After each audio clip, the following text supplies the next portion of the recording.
Polytechnic के स्टूडेंटों का सोचना समझना यह है कि क्या सर मेरा जो पैसा पेमेंट कर दिए हैं वह वापस होगा कि नहीं होगा।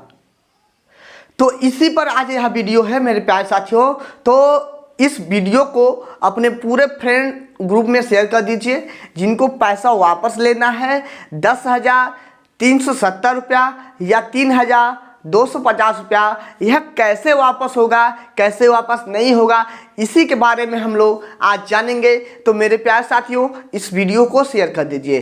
तो चलिए इसके बारे में जान लेते हैं कि क्या मेरा 10,370 रुपया वापस होगा कि नहीं होगा। बहुत बड़ा दिमाग में हमारा यह चल रहा है कि अब हमें एडमिशन नहीं लेना है। एडमिशन जो कराए हैं वह लोकेशन ख़राब है या कॉलेज ख़राब है। कॉलेज तो ख़राब नहीं होता है लेकिन आप बोल रहे हो कि ख़राब है। आपके सोचने में कि वह कॉलेज ख़राब है, हमें एडमिशन नहीं लेना है। एडमिशन फीस पूरा पेमेंट कर दिए हो लेकिन अभी तक अपना डॉक्यूमेंट जमा नहीं किए हो कॉलेज पर। तुम लोग के दिमाग में यही चल रहा है कि हम नहीं पढ़ेंगे अब और मेरा पैसा वापस हो जाए।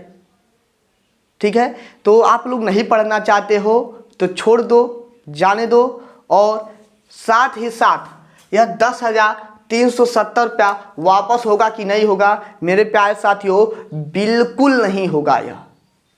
ठीक है, बिल्कुल नहीं होगा। क्यों नहीं होगा कि आपने एडमिशन करा लिया है। पूरा प्रोसेस को ध्यान से समझना। उसके बाद से 3,250 रुपया वापस होगा कि नहीं होगा इसके बारे में भी बताएंगे। तो यह आपका पैसा वापस नहीं होगा। क्यों नहीं होगा? क्योंकि यदि आपको एडमिशन नहीं लेना था तो क्यों एडमिशन लिए, क्यों पैसा जमा किए? नहीं करना चाहिए था। पहले पता कर लेते कैसा कॉलेज है, हॉस्टल है कि नहीं है, कितने दूरी पर है, लोकेशन सही है कि नहीं सही है। यह सब पता कर कर ही अपना पेमेंट करना चाहिए। तो आपने यह काम नहीं किया। जो कॉलेज मिला पैसा पेमेंट कर दिए और इतना रुपया बर्बाद हो गया। तो इसका भी एक सलूशन है, आप जाइए। अभी सलूशन है, इसका भी एक सलूशन है। आप जाइए अपना एडमिशन करा लीजिए। ठीक है, साल भर पढ़िए। साल भर में आपका स्कॉलरशिप आ जाता है। ठीक है, स्कॉलरशिप आ जाता है। स्कॉलरशिप के बेस पर आपका यह पैसा वापस हो जाता है। फिर से अगले साल जब आप जाओगे पढ़ने, ठीक है, जब आप जाओगे पढ़ने तो आप 10 दिन 1 महीना नहीं अच्छा लगेगा बाबू। कोई भी बंदा हो यदि अपना घर त्याग कर छोड़ कर जा रहा है, अपने माँ बाप भाई बहन को छोड़ कर जाएगा तो उसको अच्छा नहीं लगेगा मेरे प्यारे साथियों। तो जाइए 1 महीना उसके माहौल में ढलिए। 1 महीना यदि ढलोगे तो वहाँ पर खुद तुम्हारे इतने फ्रेंड हो जाएंगे कि तुमको घर आने का मन नहीं करेगा। तो आप जाइए, आप अच्छे से पढ़िए। आप यह मत सोचिए कि यह पैसा वापस होगा। बाबू यह पैसा वापस नहीं होगा। ठीक है, यह दिमाग में तुम लोग का चल रहा है तो यह निकाल दो। यह पैसा वापस नहीं होगा क्योंकि आपने एडमिशन करा लिया है। अब पढ़िए या ना पढ़िए। इतना बात समझ में आया कि नहीं आया? तो हम यही कहना चाहेंगे जो पूरा पेमेंट कर दिए हैं वह जाएं और अच्छे से अपना पढ़ाई करें। 10 दिन 1 महीना यदि वहाँ पे जाओगे, ढलोगे, रहोगे, सर से कांटेक्ट करोगे, सर के बातों को समझोगे, अपने दोस्तों से मिलोगे, दोस्त बनाओगे तो आपको खुद वहाँ पर मन लगने लगेगा। तो कोई भी कॉलेज ख़राब नहीं होता है। हॉस्टल नहीं है तो किराया का मकान ले लो। ठीक है, वहाँ वैसे रहो। तो यह तो रहा कि 10,370 रुपया नहीं वापस होगा मेरे प्यारे साथियों। क्या नहीं वापस होगा? नहीं होगा। किसी भी हर हालत में इतना पैसा आपका वापस नहीं होगा। कोई भी काम कर लो। हाँ, एक काम हो सकता है कि आप एडमिशन कराओगे तो स्कॉलरशिप के तौर पर आपको यहाँ लगभग 12,000 तक मिल जाता है, लगभग 12,000 तक। ठीक है, तो उम्मीद करते हैं यह 10,000 वाले स्टूडेंट ध्यान से समझ गए होंगे। अब रही बात 3,250 की, तो यह वापस होगा कि नहीं होगा? तो हाँ मेरे प्यारे साथियों, यह आपका पैसा वापस हो जाएगा। ठीक है, यह पैसा वापस होगा। लेकिन बहुत सारे ऐसे स्टूडेंट हैं जिनका कहना है कि सर विड्रॉल का ऑप्शन नहीं आ रहा है तो क्या किया जाए। विड्रॉल का ऑप्शन नहीं आ रहा है तो क्या मेरा पैसा वापस होगा? हाँ बाबू, आपका पैसा वापस हो जाएगा। विड्रॉल का ऑप्शन नहीं आ रहा है तो यह मेरा मानना है, या हम अपने तरह से सोच कर बता रहे हैं, समझ कर बता रहे हैं कि थोड़ा सा ध्यान से देखिएगा, ठीक है? जो बात बोलने जा रहे हैं ध्यान से समझिएगा। ना ही किसी भी सन में, ना ही 2020 में, ना ही 2021 में, ना ही 2022 में, ठीक है, और 19 की बात किया जाए इधर का भी, तो इसमें जब आप लोग पैसा पेमेंट कर रहे थे 3250 रुपया, तो आपका ऑप्शन नहीं आ रहा था। किसका? बैंक का, ठीक है?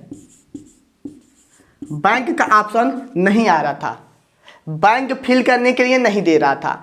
इस बार 2023 में, ठीक है, 2023 में यह ऑप्शन आया है कि आप पैसा जब पेमेंट करने जा रहे हैं 3250 रुपया, तो बैंक का डिटेल फिल कर रहे हैं कि नहीं कर रहे हैं? तो बैंक का डिटेल फिल करना पड़ रहा है, तभी यह आपका प्रोसेस हो रहा है। तो यह ज़रूरी था बैंक वाला। तो यहाँ तक हमारा मानना है कि यदि आपको विड्रॉल का ऑप्शन नहीं दे रहा है तो वहाँ पर जब आपने पैसा पेमेंट किया है तब आपका बैंक का प्रोसेस, जो भी डॉक्यूमेंट है उसको मांगा है, अकाउंट नंबर, IFSC कोड, यह सब मांगा हुआ है। तो मेरे प्यारे साथियों, तो जहाँ तक का उम्मीद है कि आपको पैसा मिल जाएगा, 3250 रुपया आपके बैंक में चल जाएगा। जो आपने नंबर डाला होगा, बैंक नंबर, ठीक है, जो नंबर डाला होगा उस नंबर में आपका, उस बैंक में आपका 3250 रुपया वापस हो जाएगा। क्योंकि यह पहले नहीं हो रहा था, और पहले नहीं हो रहा था आपका, तो विड्रॉल का ऑप्शन दे रहा था, लेकिन इस बार विड्रॉल का ऑप्शन नहीं दिया है।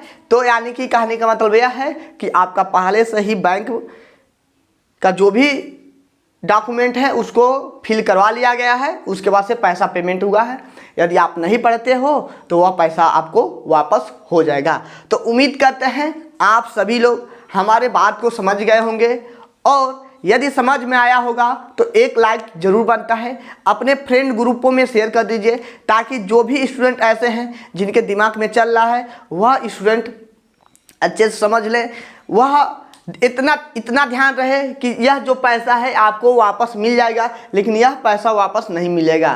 3250 रुपया में आपको मात्र 3,000 मिलता है, ठीक है, 3,000 मिलता है। 250 रुपया तो वह तो आपका रजिस्ट्रेशन जब किए थे उसका था, ठीक है, यानी कि कॉलेज चूज किए थे, रजिस्ट्रेशन किए थे, उसका था। तो उम्मीद करते हैं मेरे प्यारे साथियों आप लोग समझ गए होंगे। तो फिलहाल इतना ही इस लेक्चर में रखते हैं। ओके बाय, जय हिंद साथियों।